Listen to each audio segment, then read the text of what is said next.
За тэгээд би сургаад зааж байх явцдаа би та бүдэд холбоотой тийм зургуудыг үе бас танилцуулж ирсэн. Өнөөдрийн энэ цагт бол энэ альбомд зургийг одоо бүгдийг одоо эхнээс нь дуустал нь тайлбарлсан одоо сургаалын цаг байхаар шийдсэн байна. Дахин бид энийг бол хүмүүст бол сануулгах, дахин ойлголтыг өгөх цаг ирсэн байна. За тэгээд одоо миний хамгийн эхний одоо та бүгдэд үзүүлж байгаа зураг. За тэгэхээр энэ хүн бол өөрийнхөө амьдралыг би өөрөө удирднаа, бүх зүйлийг би чадна гэсэн одоо амьдралтай хүний зураг. Харин тойргийн гадна болохоор одоо эзэн байхгүй. Эзэн итгэдэг хүн гэсэн. За тэгэхээр энэ өөрийнхөө амьдралыг би удирдах чадна гэж байгаа учраас одоо түүний амьдралыг хаврын тэнгэр шиг энэ дотор ингээд маш олон асуудлууд. Тэгээд тэр асуудлаа бол давуу туулж одоо шийдэж чадахгүй. Ийм эхний одоо зураг. За тэгээд хоёр дахь зураг нь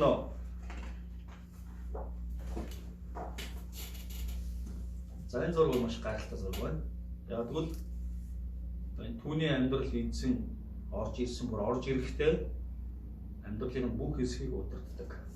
Тэгээ өөрөө даруугаар одоо суудлаа тавьж өгсөн юм. Би бол одоо даруухан байх хэрэгтэй гэж. За тийм болохоор түүний амьдралын одоо 408 огс бүх зүйлийг эзэн удирдах түүн дээр амар тайван эрх мэдэл хүч чадал хамт байна гэсэн үг. За тэгвэл та бүхэн дээр хоёр зургийн алийг илүү сонгох шийдвэр гаргах бай. За одоо энэ хоёр зураг байна тийм ээ. Тэгэхээр магадгүй зарим хүмүүс яг эцсийн байдлаар хэрэг шийдвэр гаргаагүй байх юм бол эзнийг амьдралтаа урьж их эзэн минь та миний амьдралын эзэн болооч. Тэгээд миний хүсэл тэмүүлэл баяр хөөр бүх зүйлийг та удирдаач гэж тэгээд даруугаар эзэнд суудлаа. Их мэдлэг өгөх ёстой юм байна. Хэрвээ эзэн таны амьдралыг удирдах юм бол тэр таныг хизээш унахгүй, хизээш нураахгүй, таны амьдрал хизээш харамсах зүйл үлдэхгүй гэсэн үг. За тэгвэл энэ 3 дахь зургаар амьдардаг хүмүүс өнөөдөр маш олон байдаг. Тааш харамсалтай. За энэ юу болж байна? Амьдралд нь эзэн орж ирсэн. Тэгэхдээ тэр өөрийнхөө байр суурийг тавьж өгөө. Тэр хүний амьдрал өөрчлөгдөв. Яг би өөрөө бүхнийг удирдах чадна. Эзэн бол миний хувьд тэр чухал бизнес удирдах шаардлагагүй гэж. Тэгэхдээ хүмүүсээс асуу. За та Иесуст итгэдэг үү гэхээр тийм ээ би итгэдэг гэсэн. Гэсэрнэ амьдралд нь өөрчлөлт байхгүй. За тэгвэл энэ хүний амьдрал ялгаагүй асуудлууд хэвээрээ тэгээд бүрэн өөрхөн амьдралын суурийг эзэн тавьж өгөө юм аа. Тэгвэл өнөөдөр ийм хүмүүс маш олон байна. Тэгээд тэр хүмүүс бас эзнийг үгүйсгэж эхэлдэг. Би Иесуст итгэсэн. Гэвч миний амьдрал яг тийм агуу зүйл байхгүй байна гэж. Гэтэл тэр хүний хуучин махан биеийн хүсэл нь тэр сул дорой байдал нь хэвээрээ байсаар байдаг. За гэтэл ийм хүмүүсийн амьдралд ямар бэрхшээл үүсээд байгаа юм бэ? Тэгвэл үүнийг би дараагийн зурган дээр харуулъя.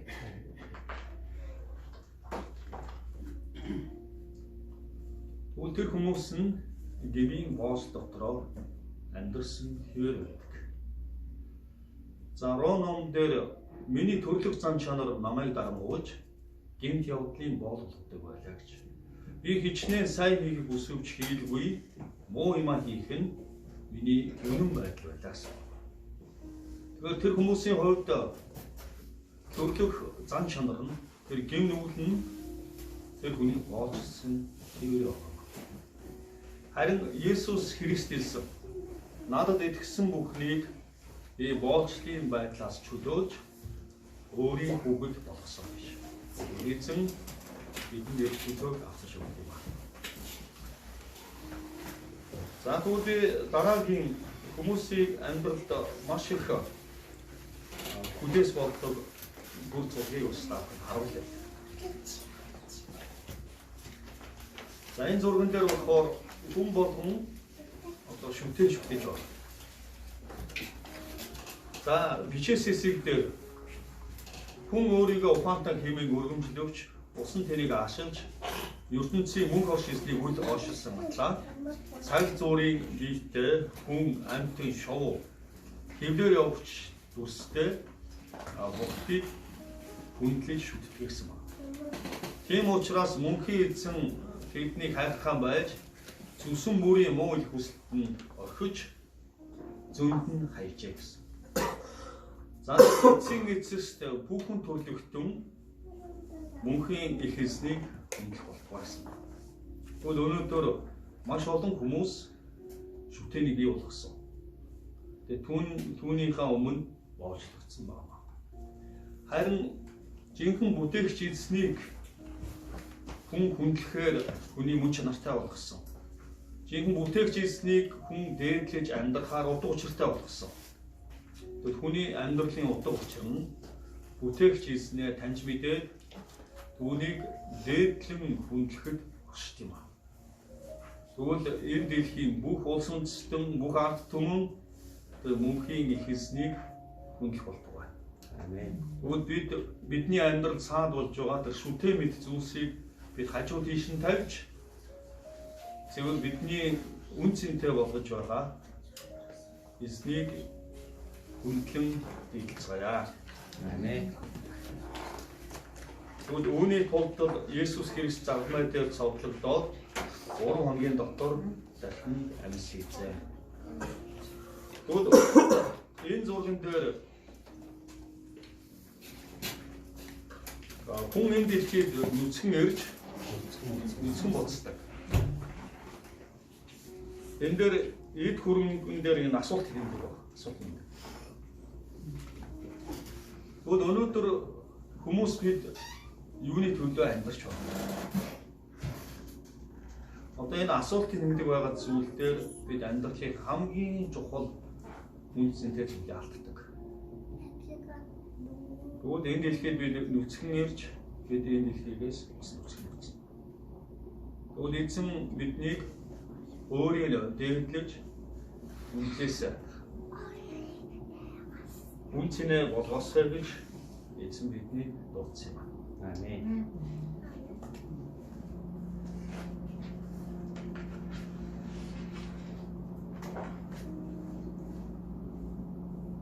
За бидний амьдралд өдөр болгон аюул, гамшиг, өвчин, зовлон маш олон зүйл бидэнд тоталдог.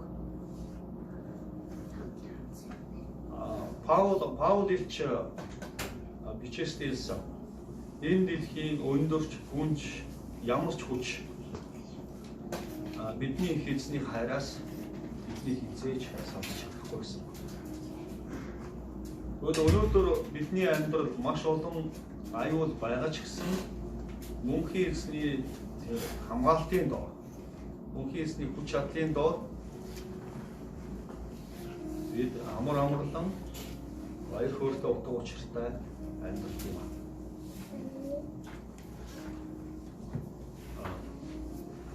Дуулал номын хэсэгдэр тэр өөрийн даалгавчаараа училж өөрийн сүр чавлангаар намайг хамгаалдаг гэсэн байна.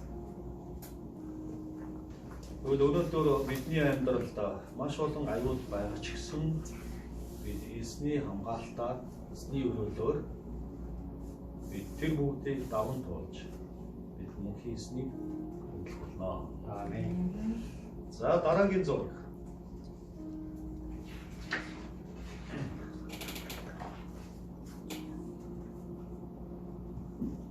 За бидний энэ бие маань өөрөө сул дорой хэвлэх юм. Гэвч эзний ариун сүнс өдөр бидэнд хүч тэмхийг өгдөг. Түүний тусламжтайгаар бид амьдралын бүх саатыг даван туулж чаддаг. Тэгээд бид хожим бидэнд яруу алдар сүр жавхлан байгааг мэддэг. Өнөөдөр бид зовлонтой байгаадаа талархдаг. Учир нь бид мөнх бус зүйлийг биш бид мөнх зүйлийг хардаг. Тэгвэл мөнх зүйл нь нүдэнд харагдахгүй мөнх бус зүйл нь нүдэнд харагддаг. Гэвч мөнх зүйлээр удирдуулахаар эзнийг хүлээж авсан юм аа. Тэгэхээр бидэнд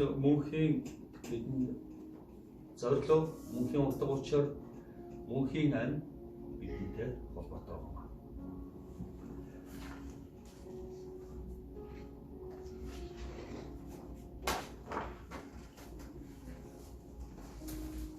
За биднийг тун амархан өргөдөх, бидэнд саад болох зүйлсийг хажуу тийш нь хайж их эзэн Есүс Христ рүү бүх анхаарлаа тавьцгаая гэсэн. Тэгвэл өнөөдөр биднийг тэр эзэнтэй харилцаан саад болох маш олон хүчин зүйл байна. Харин та бүх анхаарлаа эзэнтэй харилцах хайрын харилцаанд тавих тун. Мөчөр иштэй холбогдохгүй юм бол үр жимс гарахгүй гэсэн байна. Тэгвэл та бүхэн эзэнтэй харилцаатай байхгүй бол таны амьдралд үр бүтээл байхгүй гэсэн байна. Тэгвэл өнөөдөр та эзэнтэй харилцах хайрын харилцаанд бүх анхаарлаа тавьж түүнийг өшгөх ёстой. Үгээр дамжуулан таны амьдралд бүх үнцэн, бүх яруу алдар, бүх гайхамшиг, бүх хүч чадал тантай хамт байх болно. Аамен. Тэгвэл бидний итгэж найддаг тэр эзэн бол чихтэй хэрнээ сонсдгүй, амтай хэрнээ ярьдгүй, нүдтэй хэрнээ хардгүй тийм шүтэй биш. Тэр жинхэнэ цэвэр хайрын харилцааг мөшөвдөх эзэн юм аа. Өөрт нь хайрын харилцаанд байгаасай гэж тэр хүсдэг. Тэр харилцаагаар дамжуулан, амьд харилцаагаар дамжуулан бидэнд мөнх алдар, мөнх хүч чадлыг өгдөг эзэн юм аа. Үдийн цагт би та бүхнийг ятгах болно. Таны амьдралд тэр эзэнтэй харилцах саад болж байгаа зүйлийг хажуу тийш нь хайж зөвхөн тэр эзэнтэй харилцах харилцааг өшгөхтөө.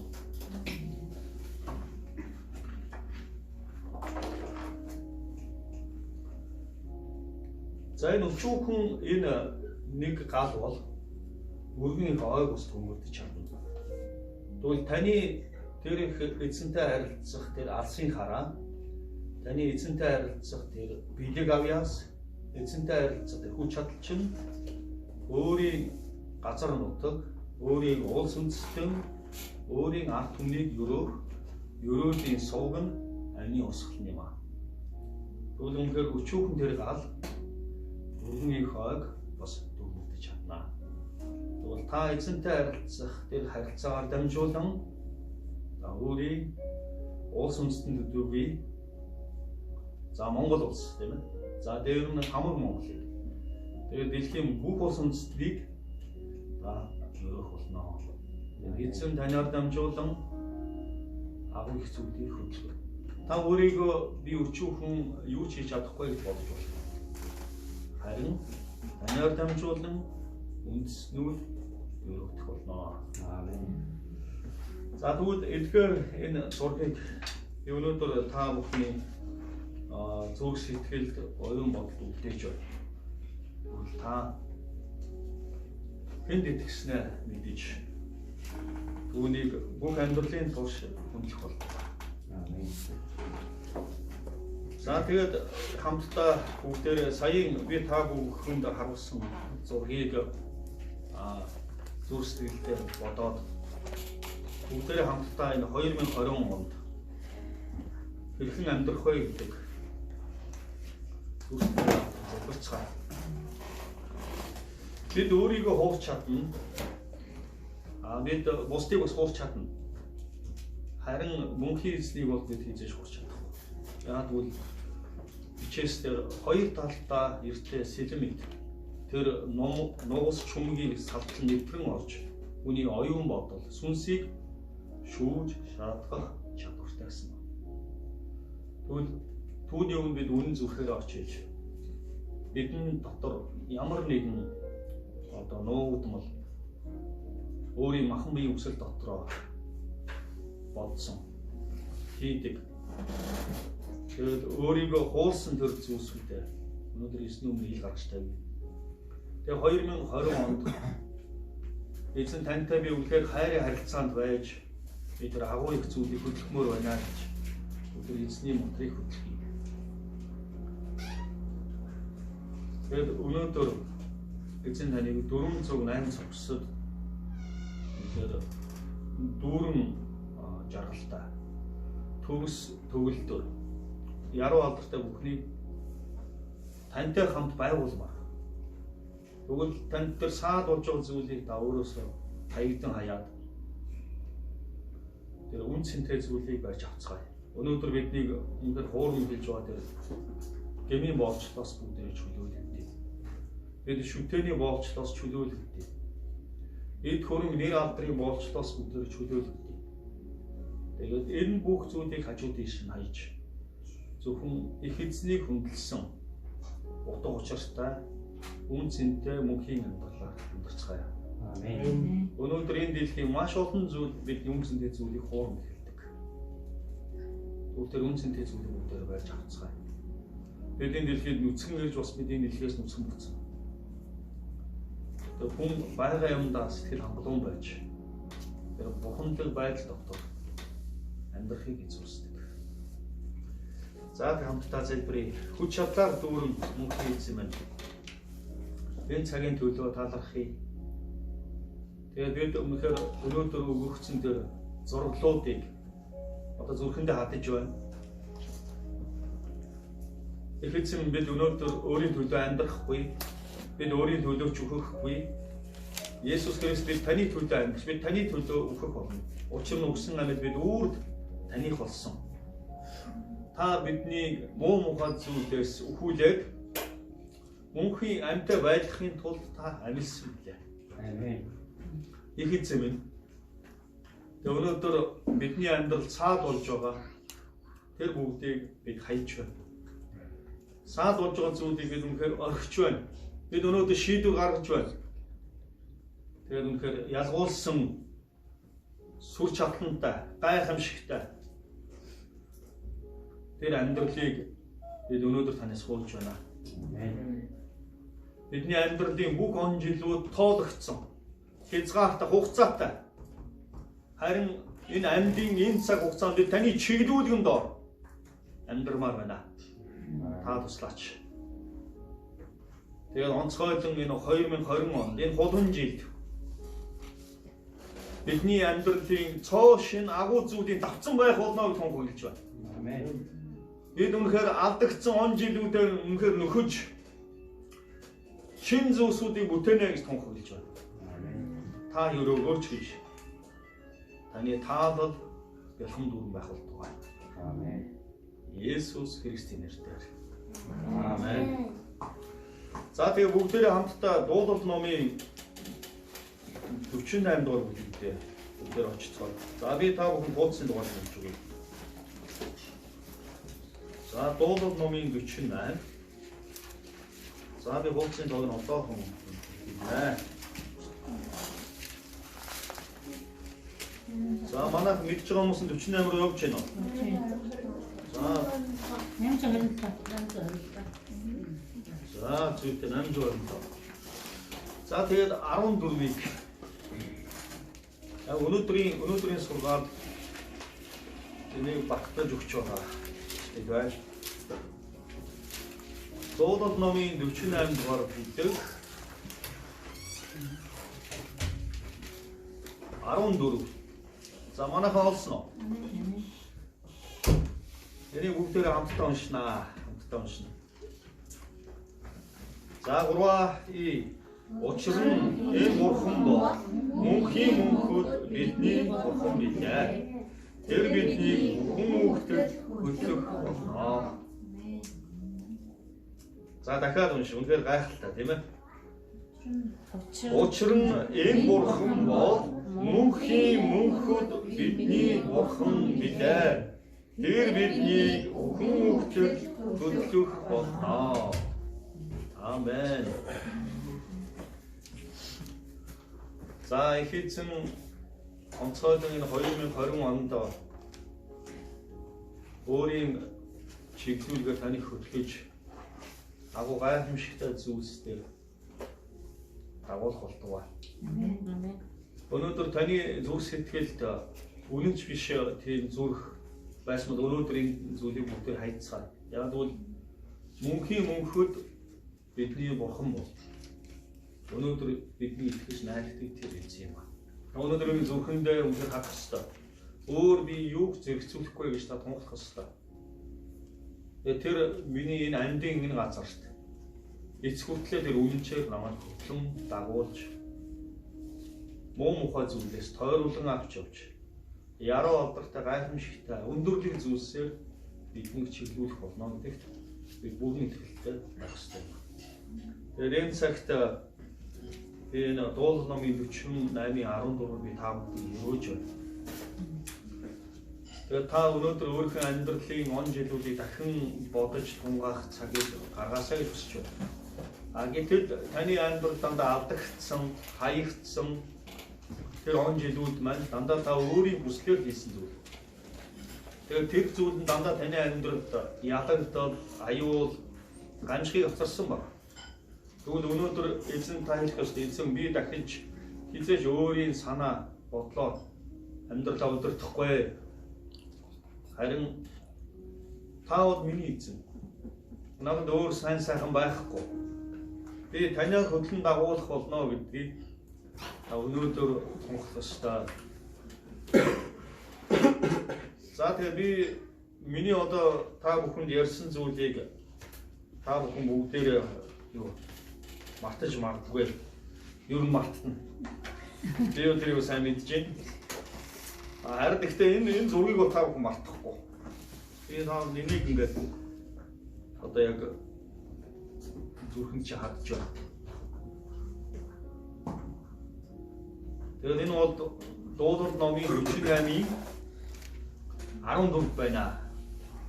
Одоо үгтэй нь хадж өгч байна. За тэгээд би нэг унших юм. Учир нь энэ бурхан бол мөнхийн мөнхөд бидний бурхан гэдэг. Амен. Тэр биднийг өхөн үхтэл хөдлөн дагуулах болно. За та зүрхэндээ хаадсан уу? Ингээ нүдэнд нь харуулвал ингээд юу вэ? Зэнүүд маш сайн. Тэгвэл та энэ 2020 онд та зүрхэндээ харин энэ зүйлийг хэзээ зөвшөөрч болохгүй. Одоо энэ зургийг би бас харуулъя. Та өөрсдийгөө уурч чаднаа. Бусдыг уурч чадна. Харин мөнхийн эзнийг уурч чадахгүй. Та ийм амьдралтай амьдарч байгаа та үнийг орхио. Тэгээд энэ бол таны амьдралд ямар ч агуу юм байхгүй. Эзэн энэ амьдралыг хүсээгүй. Тэр таны хөтлөн дагуулмаар. Таны амьдралын жинхэнэ эзэн баймаар. Эзэн бүх алдарн байх болтугай. Амен.